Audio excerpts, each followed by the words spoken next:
नमस्कार, मैं हूं ममता सिंह और आप देख रहे हैं इंडिया हेडलाइन 24 न्यूज। चलिए बात करते हैं आज की कुछ खास बड़ी खबरों से। देवताला विधानसभा क्षेत्र से प्रत्याशी घोषित होने के उपरांत कृष्ण गौतम ने आज शाम 4 बजे भाजपा कार्यालय अटल कुंज बिहारी पहुँच के पत्रकारों से चर्चा की है। आपके माध्यम से, चूंकि आप क्षेत्र की जनता की आवाज़ हो, उसके अभिव्यक्ति के माध्यम हो, इसलिए आपके माध्यम से तमाम समस्त जनता को मैं प्रणाम करता हूँ। आप सबको प्रणाम करता हूँ। भारतीय जनता पार्टी ने देवतला विधानसभा क्षेत्र से एक बार फिर मुझे इस विश्वास के साथ उम्मीदवार बनाया है कि जो जनकांक्षाएँ हैं उनको पूर्ण करने का हमने प्रयास किया है और इसीलिए उस विश्वास को दर्शाते हुए एक बार फिर से उन्होंने इस उम्मीद के साथ कि वह बाकी जो भी काम बचे हैं उनको करने का मैं प्रयास करूँगा। पार्टी के प्रति, संगठन के प्रति, हमारे पार्टी के सर्वोच्च हमारा जो नेतृत्व उसके प्रति मैं उनको आभार व्यक्त करता हूँ और उनको धन्यवाद करता हूँ कि उन्होंने ये विश्वास मेरे ऊपर जताया है। मैं इस अवसर पर केवल इतना कहना चाहता हूँ, एक बात कहते हुए कि हम तमाम उस जनता से ये जो लोकतंत्र का पर्व है इसमें उसके हिस्सेदारी की अपेक्षा करते हैं, उनसे आग्रह करते हैं कि ज़्यादा से ज़्यादा वोट पड़े, ज़्यादा से ज़्यादा मत के लिए लोग निकलें और अपने मतों का प्रयोग करें, जिससे लोकतंत्र का जिसको हम पर्व कहते हैं, ये पर्व की पूर्णाहुति बढ़िया कायदे से हो सके। इसमें जितनी ज़्यादा भागीदारी होगी उतना ही हमारे लोकतंत्र को मजबूती मिलेगी।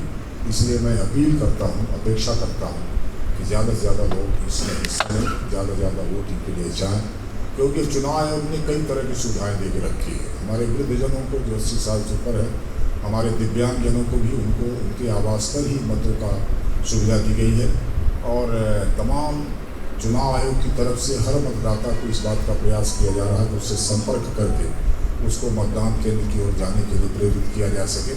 हम सब मिलकर के भी इस बात की अपील करते हैं कि ज़्यादा से ज़्यादा वोट पड़े, जिससे लोकतंत्र को और मजबूती मिल सके। इस अवसर पर मैं यही कहना चाहता हूँ। कुछ आपके सवाल हो तो आप उस सवाल को पूछ सकते हैं।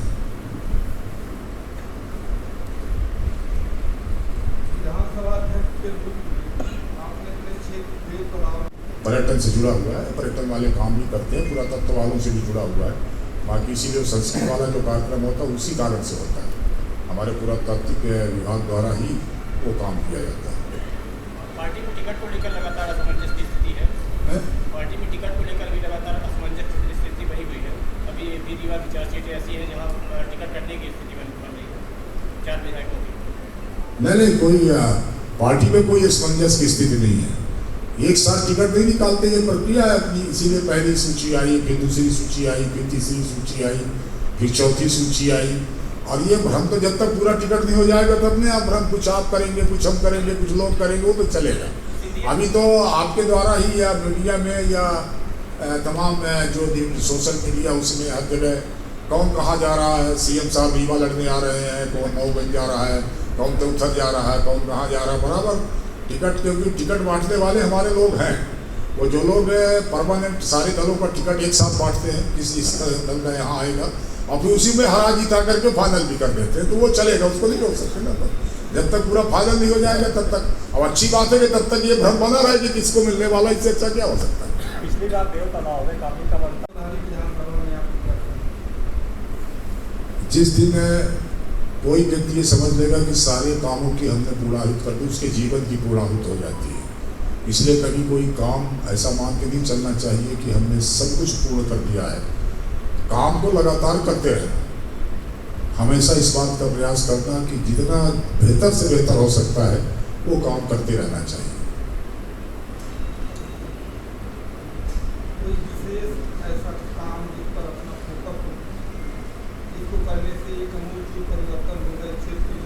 हमने अपनी तरफ से परिवर्तन करने का काम किया है। बस एक जो मन के भीतर जो संकल्प लेकर के रखा है कि आप सब जानते हैं कि हमारे देवतला के भोलेनाथ का मंदिर आज से 1300-1400 साल पहले एक अनूठा जिसको अपन कह सकते हैं, एक पत्थर पे बना हुआ मंदिर है।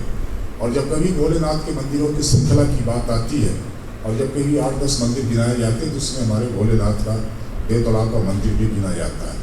उसकी महत्ता इसी से आप समझ लीजिए कि बैजनाथ जी जाने वाले लोग यदि लौट करके आकर के देव तालाब में रोट नहीं चढ़ाते तो बैजनाथ की यात्रा की अधूरी मानी जाती है। उसकी ब्रांडिंग हमारे देश भर में हो, देश भर के श्रद्धालु उसको समझ सके, जान सके, वहाँ तक पहुँच सके और आकर के उसका दर्शन कर सके, उसके श्रद्धा का जो भाव है उसके सामने प्रदर्शित कर सके। यही मन की इच्छा कि इसकी पूर्ति की तरफ कितना ज़्यादा से ज़्यादा कदम बढ़ाया जा सकता। हमने इस बात का प्रयास किया।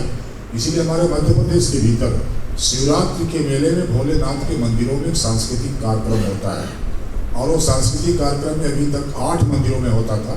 पिछले साल से हमने भी अपने कैलेंडर में जोड़ लिया है और शिवरात्रि के दिन, जो शिवरात्रि का 3 दिन का जो पर्व होता है, उस पर्व में हमारा देवतला मंदिर भी शामिल हो गया है और जो राष्ट्रीय स्तर का जो सांस्कृतिक कार्यक्रम होता है भोलेनाथ के ऊपर, वो वहाँ पर दिखाया जाता है, उसका प्रदर्शन होता है।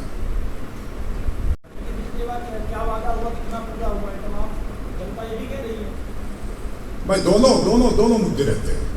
एक तो हमने जो 5 साल काम किया उसको बताने का काम करेंगे कि हमने ये काम किया है। इस आधार पर एक आने वाले काम की जब हम घोषणा करते हैं तो पिछला वाला काम करके हम ये बताना चाहते हैं कि हम घोषणा करने के बाद उसका हम अमल करते हैं। तो जनता को विश्वास होता है कि हमने जो घोषणा की हमने उसको पूरा किया, तो जनता विश्वास करेगी कि हम अब जो कहने जा रहे हैं, हम जो करने की बात कर रहे हैं वो पक्का करेंगे, क्योंकि 5 साल में हमने जो कहा था हमने उसको करके दिखाया। इसलिए दोनों मुद्दे रहते हैं, किए गए कामों की बात करना, उससे जनता के प्रति एक मन में उसके विश्वास पैदा होता है कि हाँ ये काम इन्होंने कहा था किया। तो आगे भविष्य में जो हम काम की बात करेंगे कि ये काम हम करने वाले हैं, उसमें जनता विश्वास करेगी, इसलिए हमारे साथ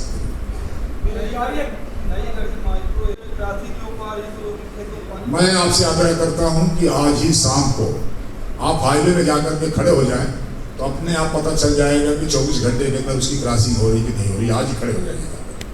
बाईपास बन गए, उसके 2 कारण थे। एक कारण ये था कि जिसको पहले ठेका दिया गया था, एक तो वो ठेकेदार की मृत्यु हो गई जिसके कारण से परेशानी आई। बाद में 2 साल कोरोना में फंसे रह गए, नए टेंडर नहीं हो सके। अब नया रीअसेसमेंट करके नया टेंडर हुआ जिसका काम बहुत तेजी से लगा हुआ है। और रघुनाथगंज के पास सड़कों का जो अपन बाईपास बनाना चाहते थे, एक तो पहले बाईपास काटने की अनुमति नहीं थी, बाद में वो अंडर प्रेशर वाली आई, नेशनल हाईवे ने उसकी मंजूरी नहीं दी, फिर दिल्ली जाना पड़ा, फिर वहाँ से ला करके अब ओपन कट करके हम उसको बना रहे हैं। वो तमाम बाईपास बन गए हैं, गाड़ियाँ चलना शुरू हो गई बाईपास से, और बीच में काम लग करके उसको ज़्यादा 1 महीना लगेगा, 1 महीने के भीतर काट करके पानी उस पार पहुँचा दिया। हमारा काम है लोगों की सेवा करना, क्षेत्र का विकास करना। बाकी अभी उनके हाथ में, जनता के हाथ में वो क्या निर्णय देते हैं, उनके निर्णय को स्वीकार करने की आवश्यकता है। क्या निर्णय दें कि हम ये निर्णय तुमको देना, जिनको निर्णय देना है वो हम कैसे कहें कि क्या निर्णय दें। अपन उम्मीद ये करते हैं कि जिस तरह का सेवा भाव हमने किया, हमारे कार्यकर्ताओं ने जो मेहनत की, सरकार की तरफ से जो भी विकास के काम हो सकते वो कराने का प्रयास किया, उससे लगता है कि जनता आशीर्वाद देगी और फिर से वक्त हो गया एक छोटे से ब्रेक का। ब्रेक के बाद फिर से हाजिर होंगे ऐसी कुछ खास बड़ी खबरों के साथ। तब तक के लिए नमस्कार।